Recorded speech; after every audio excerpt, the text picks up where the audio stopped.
На температури од 35 до 40 целзиусови степени во сенка и на над 40 на сонце, животот под отворено небо станува неподнослив. Граѓаните деновиве од дома излегуваа само да ги завршат неопходните работи и брзо се кријат во сенка и во потрага по ладовина, бидејќи над главите сонцето зрачи како вршник од 6 наутро па се до 18 часот навечер. Повеќе дома, под клима, на кадека нема шанси да издржим.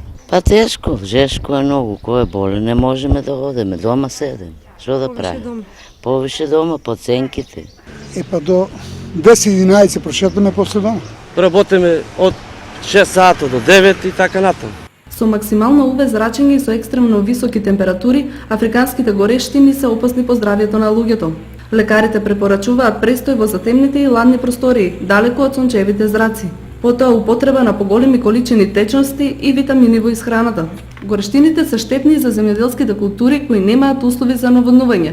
Ваквото време му погодува единствено на оризот, кој забрзано вегетира. Од противпожарната единица во Кочани апелираат за зголемено внимание при престој на отворено, бидејќи опасноста од пожари е можно голема. Апел и од јавното комунално претпријатие Водовод за рационално користење на водата од градскиот водовод, бидејќи системот деновиве е максимално